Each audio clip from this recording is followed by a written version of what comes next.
Four skinny trees. They are the only ones who understand me. I'm the only one who understands them. Four skinny trees with skinny necks and pointy elbows like mine. Four who do not belong here, but are here. Four raggedy excuses planted by the city. From our room, we can hear them, but Nenny just sleeps and doesn't appreciate these things. Their strength is secret. They send ferocious roots beneath the ground. They grow up and they grow down and grab the earth between their hairy toes and bite the sky with violent teeth and never quit their anger. This is how they keep. Let one forget his reason for being, they'd all droop like tulips in a glass, each with their arms around each other. Keep, keep, keep, trees, I say when I sleep. They teach. When I'm too sad and too skinny to keep keeping, when I'm a tiny thing against so many bricks, then it is I look at trees. When there's nothing left to look at on the street. Four who grow despite concrete. Four who reach and do not forget to reach. Four whose only reason is to be and be.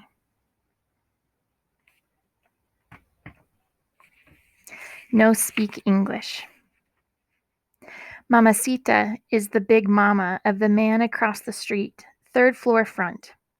Rachel says her name ought to be Mamacita, but I think that's mean. The man saved his money to bring her here. He saved and saved because she was alone with the baby boy in that country. He worked 2 jobs. He came home late and he left early every day. Then one day, Mamacita and the baby boy arrived in a yellow taxi. The taxi door opened like a waiter's arm. Out stepped a tiny pink shoe, a foot soft as rabbit's ear, and then the thick ankle, a flutter of hips, fuchsia roses and green perfume. The man had to pull her. The taxi cab driver had to push. Pull, push, pull, push, pull, poof. All at once she bloomed. Huge, enormous, beautiful to look at, from the salmon pink feather on the tip of her hat down to the little rosebuds of her toes. I couldn't take my eyes off her tiny shoes. Up, up, up the stairs she went with the baby boy in a blue blanket. The man carrying her suitcases, her lavender hat boxes, a dozen boxes of satin high heels. Then we didn't see her. Somebody said because she's too fat. Somebody because of the 3 flights of stairs. But I believe she doesn't come out because she's afraid to speak English. And maybe this is so since she only knows 8 words. She knows to say, he not here, for when the landlord comes. No speak English if anybody else comes, and holy smokes. I don't know where she learned this, but I heard her say it one time, and it surprised me. My father says when he came to this country, he ate ham and eggs for 3 months. Breakfast, lunch, and dinner, ham and eggs. That was the only word he knew. He doesn't eat ham and eggs anymore. Whatever her reasons, whether she is fat or can't climb the stairs or is afraid of English, she won't come down. She sits all day by the window and plays the Spanish radio show and sings all the homesick songs about her country in a voice that sounds like a seagull. Home. Home. Home is a house in the photograph, a pink house, pink as hollyhocks with lots of startled light. The man paints the walls of the apartment pink, but it's not the same, you know. She still sighs for her pink house, and then I think she cries. I would. Sometimes the man gets disgusted. He starts screaming, and you can hear it all the way down the street. Ay, she says. She is sad. Oh, he says, not again. Cuando, she asks. Ay, caray, we are home. This is home. Here I am, and here I stay. Speak English. Speak English. Ay, Mamacita, who does not belong, every once in a while lets out a cry, hysterical high, as if he had torn the only skinny thread that kept her alive, the only road out to that country. And then to break her heart forever, the baby boy, who has begun to talk, starts to sing the Pepsi commercial he heard on TV. No speak English, she says to the child, who is singing in the language that sounds like tin. No speak English, no speak English, and bubbles into tears. No, no, no, as if she can't believe her ears. Rafaela, who drinks coconut and papaya juice on Tuesdays. On Tuesdays, Rafaela's husband comes home late because that's the night he plays dominoes.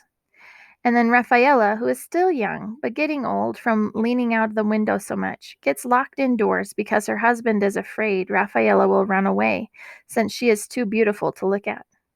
Rafaela leans out the window and leans on her elbow and dreams her hair is like Rapunzel's. On the corner there is a music from the bar, and Rafaela wishes she could go there and dance before she gets old. A long time passes and we forget she's up there watching until she says, "Kids, if I give you $1, will you go to the store and buy me something?" She throws a crumpled dollar down and always asks for coconut or some papaya juice, and we send it up to her in a paper shopping bag she lets down with clothesline. Rafaela, who drinks and drinks coconut and papaya juice on Tuesdays and wishes there were sweeter drinks, not bitter like an empty room, but sweet, sweet like the island, like the dance hall down the street where women much older than her throw green eyes easily like dice and open homes with keys. And always there is someone offering sweeter drinks, someone promising to keep them on a silver string. Sally. Sally is the girl with the eyes like Egypt and the nylons the color of smoke. The boys at school think she's beautiful because her hair is shiny black like raven feathers, and when she laughs, she flicks her hair back like a satin shawl over her shoulders and laughs. Her father says to be this beautiful is trouble. They are very strict in his religion. They are not supposed to dance. He remembers his sisters and is sad. Then she can't go out. Sally, I mean. Sally, who taught you to paint your eyes like Cleopatra? And if I roll the little brush with my tongue and chew it to a point and dip it in the muddy cake, the one in the little red box, will you teach me? I like your black coat and those shoes you wear. Where did you get them? My mother says to wear black so young is dangerous, but I want to buy shoes just like yours, like your black ones made out of suede, just like those. And one day, when my mother's in a good mood, maybe after my next birthday, I'm going to ask to buy the nylons too. Cheryl, who is not your friend anymore, not since last Tuesday before Easter, not since the day you made her ear bleed, not since she called you that name and bit a hole in your arm, and you looked as if you were going to cry, and everyone was waiting and you didn't. You didn't, Sally, not since then. You don't have a best friend to lean against the schoolyard fence with, to laugh behind your hands at what the boys say. There's no one to lend you her hairbrush. The stories the boys tell in the coat room, they're not true. You lean against the schoolyard fence alone with your eyes closed, as if no one is watching, as if no one could see you standing there, Sally. What do you think about when you close your eyes like that? And why do you always have to go straight home after school? You become a different Sally. You pull your skirt straight, you rub the blue paint off your eyelids. You don't laugh, Sally. You look at your feet and walk fast to the house you can't come out from. Sally, do you sometimes wish you didn't have to go home? Do you wish your feet would one day keep walking and take you far away from Mango Street? Far away, and maybe your feet would stop in front of a house, a nice one with flowers and big windows, and steps for you to climb up 2 by 2 upstairs to where a room is waiting for you. And if you opened the little window latch and gave it a shove, the windows would swing open. All the sky would come in.